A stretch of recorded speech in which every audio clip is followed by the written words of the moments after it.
Before Hurricane Ivan, we were shipping 1.5 million pounds of cocoa right before Ivan.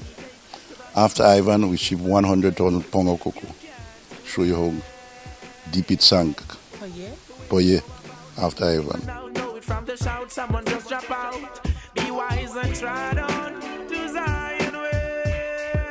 Today, we are shipping 2 million pounds. Shipping 2 million pounds. And also, before Ivan, we had 8,000 farmers doing the same, as we say, 1.5. After Ivan, well, it's only 100,000. We had 100 farmers after Ivan. Today, we had 4,000 farmers doing 2 million. This colossal growth in the cocoa industry is the pride and joy to many cocoa farmers who stood the test of time and stuck to toiling lands that many thought were barren after the passing of Hurricanes Ivan and Emily. In the world of cocoa production, there is a category that stands supreme to others in fields across the globe. It's called Trinitario. This kingpin cocoa can be found right here in Grenada.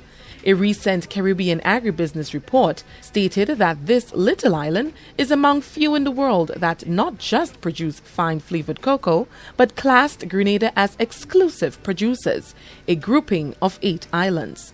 The cocoa landscape is changing in Grenada for the better.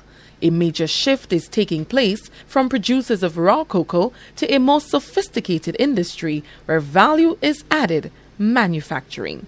Enter the newly re-established Diamond Cocoa Factory. We're not shipping cocoa anymore, we're shipping a finished brand. We call it Juve. And we have orders in for 1,500 pounds. First batch, as in June, we're shipping 1,500 pounds of cocoa. And the Juve brand is a brand, that's the Grenada brand, we call it Juve. That factory is all we wanted 40 years ago. If we did, we would have been far advanced with Ivan, because cocoa don't die. Cocoa is resilient.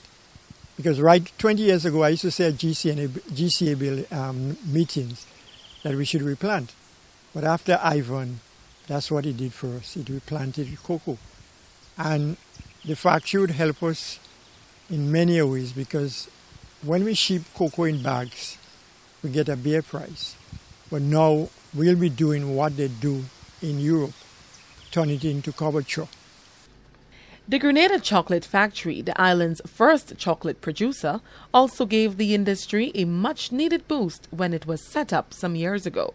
It created a link between the farm laborers and the end product and put more power in the hands of the farmer. Well, more money also. The factory operated a master plan called tree-to-bar production. Most time when cocoa is grown, they don't make chocolate there. Chocolate is being exported to other countries and they make chocolate. But tree-to-bar means when you're making chocolate directly from the cocoa trees, directly to the chocolate bar. You see, you do your own fermenting, your own drying, and your own processing. So that's called tree-to-bar. Riding the waves of the positive developments, the Grenada Cocoa Association is confident that the price of cocoa, which now serves $1.50 per pound, will increase. Price will be rising, we'll be getting more. For now we're getting $1.50 a pound for cocoa, wet, when we sell it. We intend that price will go up. You don't care what we do, the price will be going up from $1.50. We don't know when, because we are branding now, we are shipping, we are advertising it. So when this time comes, automatically the price will go up. The Grenada government has played a significant role in reviving the cocoa industry following back-to-back blows of Hurricanes Ivan and Emily in 2004 and 2005. Initiatives such as the Farm Labor Support Program wiped doubts from the minds of farmers and placed hope in their hearts. Last year, we took the bold decision that we will be selective with the crops that we assist, so the farmers who are growing certain crops. And one of those was cocoa. We took a decision last year, and we will repeat it this year, that we are going to help rehabilitate 50 acres of planted cocoa, that is those that still has vines and so, and is not properly looked after, and we'll also assist an additional farmers with an additional 50 acres to establish new cocoa fields. This assistance sits well with farmers who are grateful to government for all it has done. They call for attention to now be placed on access to farm roads, a lack of which is a major hindrance to production. You see the roads, give a farmer, because if farming is physical, anything come from land, you have to lift it up on your shoulder.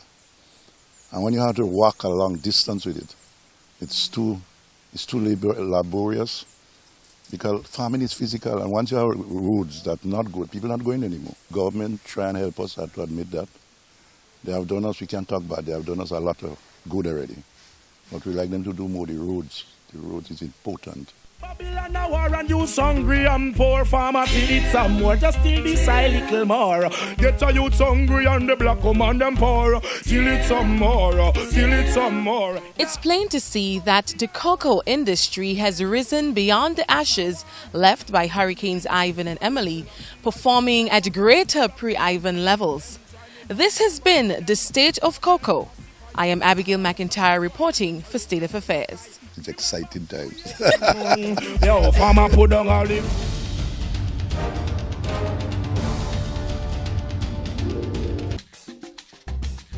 There is still a place where untouched beauty meets soothing experiences and a warm people. It is a place where cascading waterfalls meet quiet meandering rivers to join silky stretches of white sand beaches. A place where you are greeted with the friendly smiles of the local people, while the rich aroma from the abundance of tropical fruits, fresh herbs and spices fill your lungs. A place perfect for curious minds intrigued by 18th century plantations, a water-propelled rum distillery, historical forts, and petroglyphs that are still visible today. A place where you can go turtle watching, feed mana monkeys, and marvel at water-filled craters created from extinct volcanoes. This place also allows you to enjoy perfect year-round sailing conditions while diving the world's first underwater sculpture park. This charming place is neatly situated in the Southern Caribbean and is popularly referred to as the Spice Islands of the Caribbean. These islands are Grenada, Carriacou, and Petite Martinique. So come visit us as we take you on a journey like never before. Come, experience the rhythms of spice.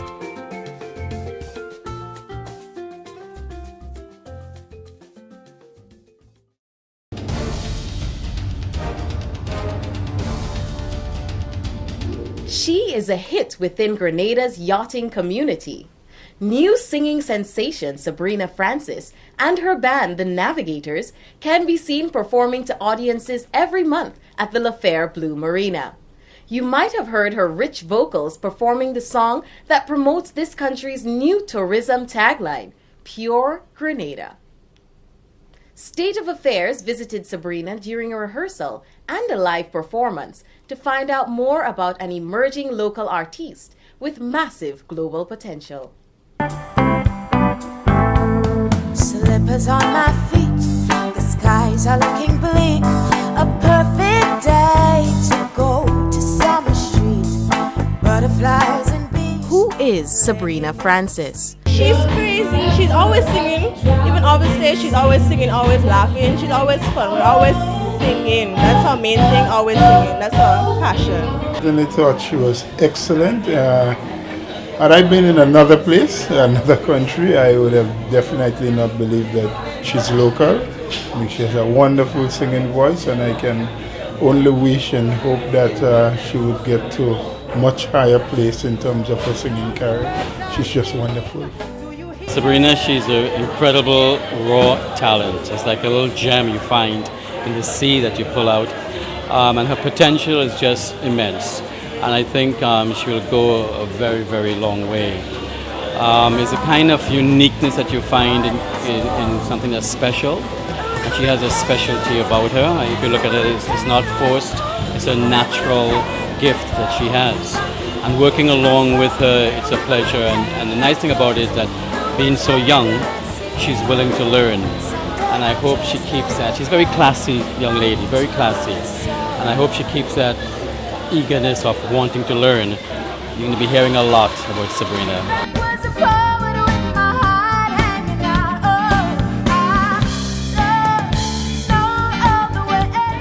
Sabrina Francis has been all the rage since the debut of her sultry voice in the Pure Grenada promotional video.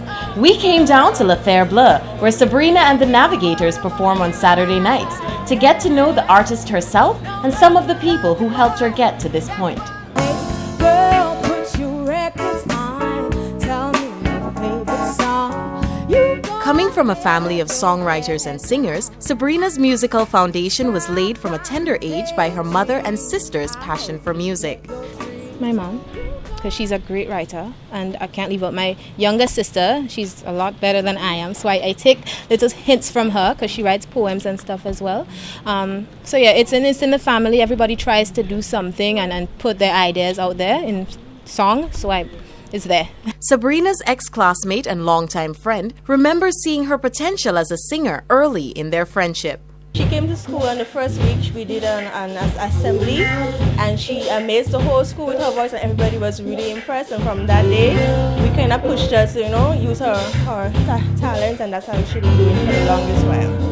It wasn't until last year, however, with the persuasion of her boss and mentor, Dieter Burkhalter, that Sabrina decided to seriously give singing a professional try. When I met Dieter Burkhalter, which is the owner of La Faire Bleue, he encouraged me. He believed in me, even if I didn't think I was that much into the singing thing. He thought I was capable of doing it, and he pushed me to do it, so I did it, and here we are. I try to give Sabrina a push and to show her that she has really special talent, and I think you need a little bit confidence. So when I try to give her this confidence to go to the next step, I would say. Sabrina and the Navigators became a reality late last year when members of the band began to fall into place. And then there was a Christmas recording that we were doing with Tammy, and she asked us to come on board. So we were doing the recordings, and after the recordings were finished, we just, Dieter wanted to work with us, so we ended up staying, working with him, and then we brought Cavell in. With such a catchy name, the Navigators, the band fondly tries to remember the inspiration behind the selection. I think because Dieter himself has sailed the seas, and he's a navigator, I don't know. Or maybe you can also say we are navigating Sabrina to the reefs into safe waters. Navigating through the writing and musical process certainly hasn't been a problem for this band, who could now boast of 7 original songs in a growing repertoire. One of Sabrina's original songs, This Is Home, was featured in the Pure Grenada promotional video and has received much acclaim. Stepping off the plane, it's so easy to breathe again. Life in the big city has finally took its toll. I love it. In fact, we wrote it in Form 3, she wrote it in Form 3, and I'm just really proud that it's gone so far to represent Grenada. And I hope that it's even gone further along to advertise our country. Sabrina and the Navigators now perform live shows regularly on Saturday nights at the La Faire Bleue Marina. We're trying for a long time doing live music here, and now we have something like a house band. We invite also guests, and people really appreciate, and we have more people down here. They come down because they know it's good music, live music. The band is planning a trip to Switzerland, where they will be performing in 7 cities. And with nothing but blue skies ahead for Sabrina and the Navigators, the songstress is keeping a level head and waiting patiently to see what the future unfolds. For now, I'm going with the flow, and it's going good so far, and I don't have anything grand planned as yet. But I'm going with the flow, and let's see what happens. And it seems as if it's bright, so hopefully, fingers crossed. Reporting for State of Affairs, I am Tahira Natalie Carter. Sweet Grenada, this is home. And that's our picture this week from the home front. This is the current state of affairs. As we speak, our reporters and producers are gathering more stories from across Grenada. We'll be back here next week to tell them. I am Tahira Natalie Carter.